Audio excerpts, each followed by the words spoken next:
Hello everyone and welcome to my channel, and today we're back playing some more Feed the Beast Infinity Evolved. And in this episode we're going to be, I actually have a plan. We're going to be doing the endothermic, what is that thing called? Endothermic, yeah, we're going to be doing the endothermic pump, and we're going to be using this to hopefully get a better power system. So we should have enough resources now. So the endothermic pump requires 2 ender pearls, one for the Eye of Ender, and then one for this ender-infused obsidian. That means that we have 2 ender pearls left to make ender tanks. So we're going to be working on that. We have the blaze rods. We need 1 more, actually, because we need blaze powder. Also, we can use the pulverizer to get more blaze powder. We need obsidian. That is something we need to get. We don't have... We have 2 obsidian. We need 8. We need 8 obsidian. Look at our mini-map. The obsidian patch is right here. Okay, so we have our obsidian here. Let me put liquid down. A very powerful and very useful bucket of blood. So what else we're going to be needing is, I think we need a fluid pipe. We're also going to need some tanks. So the tank I like to use is the multi-block tank from Railcraft. So the multi-block tank allows you to build a very large tank, both physically and in capacity, and I do prefer it over using a bunch of smaller tanks. So another thing we can do is we could build the tank near here, so we can have the liquids piped into this here. Or what I probably will do is put the tank here, have it pipe into lava generator, and have the tank for the smeltery put it on this side. It is not an infinite amount of lava we're going to be getting. It's definitely finite. However, the amount of lava that's in a lake in the nether is a lot. So you'll probably never run out in like a casual playthrough. But if you're really like trying to get all the end game stuff, yeah, you're probably gonna run into some issues. Okay, so ender tanks. We have some options on some stuff here. Oh my gosh. Okay, you know what? You guys? We need some blocks that won't burn. You guys are just gonna have to cool your jets. There. So I'm picking up roses because I'm gonna use red as my color code. You could just craft the ender tank with white wool, or if you know what code you want, if you're doing all 3, you can just simply get some colored wool and you can just pre-label it, so we don't have to dye these tanks here. So all you would normally do if you made ones with white wool is you would go over with some dye and right click on these little dots on the top. So for instance, if we have the bucket of blood here and we have 2 tanks that are the exact same color code, we can shift right click the liquid in here, and they're both filled with the bucket. So they basically have the exact same amount of fluid in them. They're not split. It's not split. It's 1 bucket. So basically, it's just teleporting the liquid between the 2. So we can use this in the nether and attach it to a endothermic pump, which we can craft like so. We do need 2 sticks. We have 2 sticks. We need a diamond. Let's get a lava bucket. We are ender. Craft our endothermic pump. There we go. So endothermic pump. And then the last thing we need is a lava generator. Just the initial tier is all you really need. Obviously can't craft this one just yet because we need the QED, which requires a ton more resource for a lot of ender pearls. I always find it funny though how a lot of these mods require a lot of ender pearls. And by the looks of it, we're out of redstone. So we need more redstone. I should just build that drawer key. The drawer key is very useful. So when we run out of items in the drawer, like for instance with the redstone, it locks it. So we don't have to worry about having to reinstate it every single time. Other than a bucket of lava, this should technically be all we need. I'm gonna get some pipes just in case. But I don't think it needs it. We'll go check, and if it does need it, then we'll just come back, make some pipes, and then go. Where's the lava pool? We want this one, not that one. That seems shallow. So what we want to do is we want to make sure we're in a chunk. Chunk load this chunk here. Be able to just have this loaded all the time, and hopefully it works. All we have to do is just place down the generator, and then the endothermic pump. If we're in the same chunk, make sure we're in the same chunk. Okay. And just to kickstart it, this thing should start getting power, and then this thing will start filling with more lava. So then this thing is beginning to drain the nether, or at least this part of the nether. And if you put the tank on top, it will become an input. So it outputs liquids out I think almost every side except maybe the bottom, because the bottom has to be faced near lava. And so then this thing will start slowly draining the nether, or this particular lake. So let's head out. Oh, there's a fire hellhound. Let's just get rid of it. He might crawl through. He might try to chase me. Ah, there's more. You know what? There's too many pigmen around, so... Oh, I think I'm gonna die. I probably need to get some better armor, too. I think we're at that point. Oh, there is a monster. There was a monster that followed me home. How wonderful. Yeah, we need to fortify that. And just because I don't want to have to scramble my way back into the nether and collect stuff, I'm just gonna get some water and break the portal. If you didn't know, you can just do that and it'll break the portal just real easily. Why do we feel like we always have way more items? I just added 2 more items to my inventory. Why do we have so much? And I just realized it's because the knapsack is actual garbage. And I forgot there's a reason why I don't use it. If I did this right, all we have to do is like flick this like that. There we go. And so now it will drain into here and into here. We could just leave it as is. But what I'll do instead is attach it to a tank. So we need to get our thing we got, like episode 1, the rolling machine. And we need to set that up. And to set that up, it's pretty simple. You just attach it to power. It's pretty easy to use. We're going to make quite a bit of these iron plates. I don't remember how many we're going to need. It is a multi-block after all. So what I like to do is I like to do quite a large tank. Or not really that large. It's a pretty sizable tank. So with 1 recipe of gauges, we can do a tank of a height of 4 and a width and depth of 3, which I mean works. So I think we'll stick with that for now. We do need these things called tank valves. We basically only need 2, but it gives us a total of 8. And then we just need a absolute ton of tank walls. So I'm going to put it here, and I'm either going to have it hug the wall. I think we'll have it hug the wall. We'll have it hug the wall. Like so. And then we'll put our seared tank here. I'm going to actually put the ender tank up here. So we're going to raise the ceiling up by 1. We need a valve here. This here. And then there we go. So now it's complete. You can tell it's complete when we when the glass connects. That's how you tell it's complete. And it also has a UI here. So what we're going to do is we're actually going to do something like this. So this will be used for later. We'll have a valve here. And then a valve here. So if we ever need to access it, we can. So now, with it coming out to the top, we are slowly filling this thing. So this thing can hold 576 buckets worth of lava. And you can make this thing pretty big. According to the max size, we can make it a height of 8 and a width and depth of 9. And now we can just output it to this smeltery tank here. And this is actually a very simple thing. I'll just place it here. All we need to do is have an output pipe go into that. So we have the extra utilities transfer pipes. We also have the thermodynamics fluid ducts like we made over here. As you can see, we have a fluid duct right here.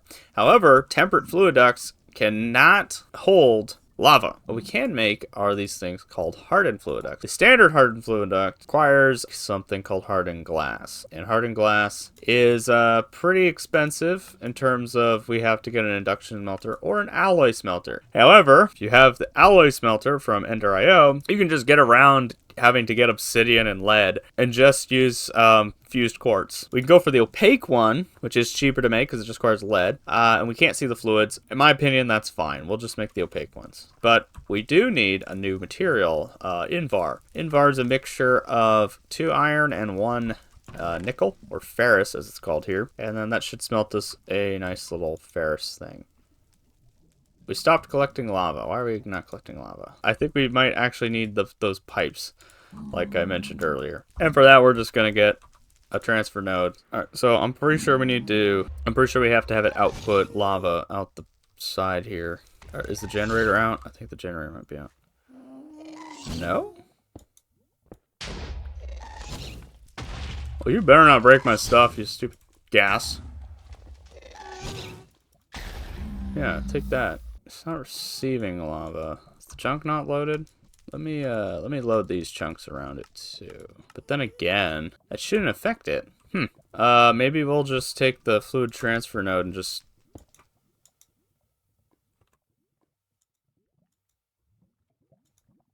Blood? It got full of blood?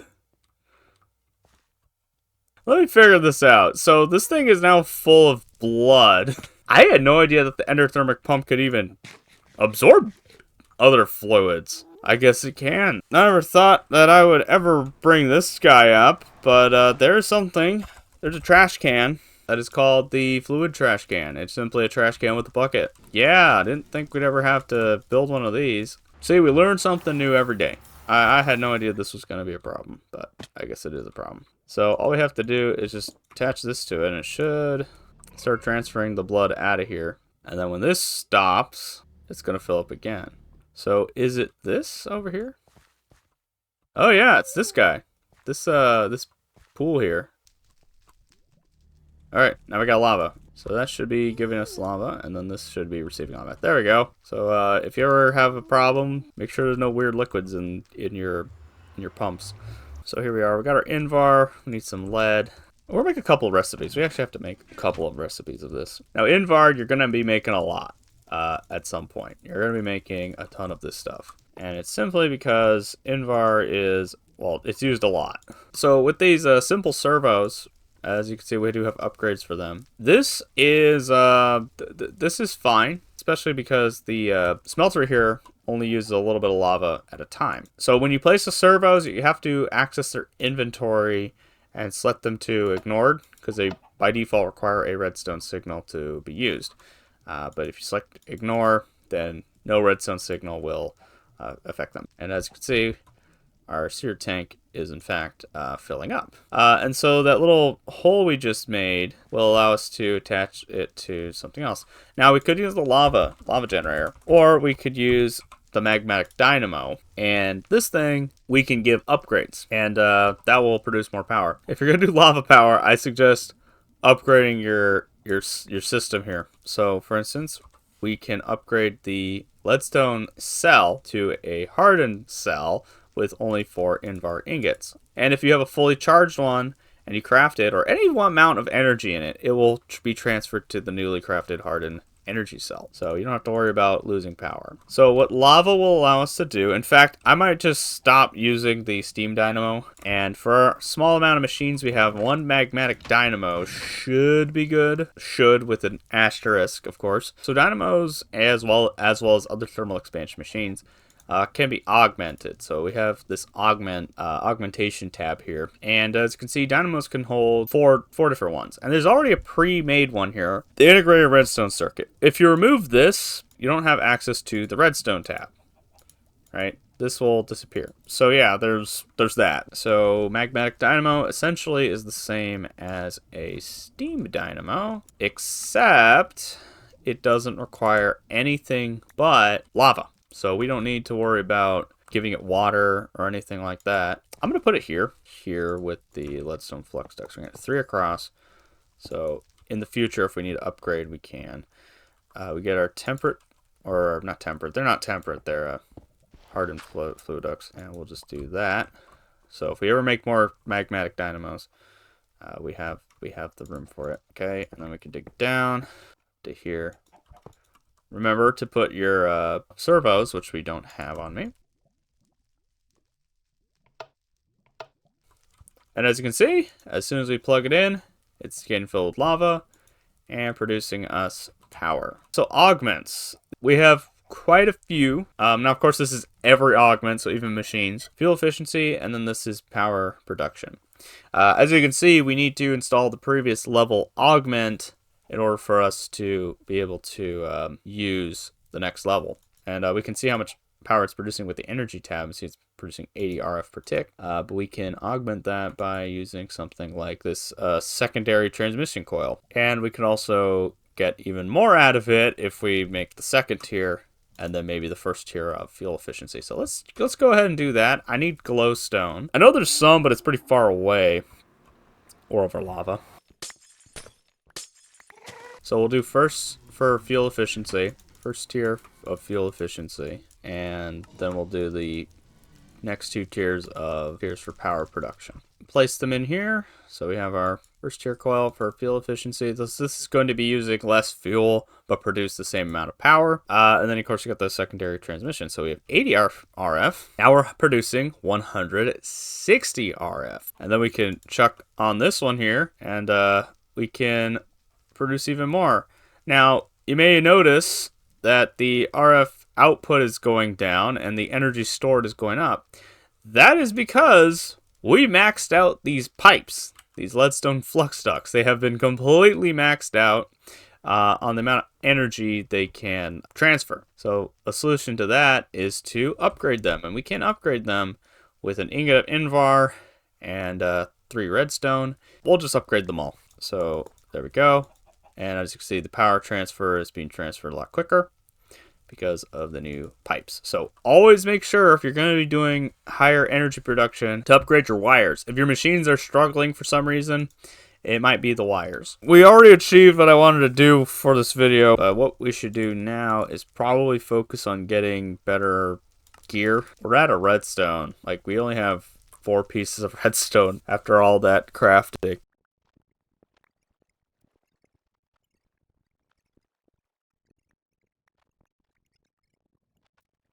Okay, so we're back at the base. Just empty out the inventory real quick. Lots of redstone, lots of coal.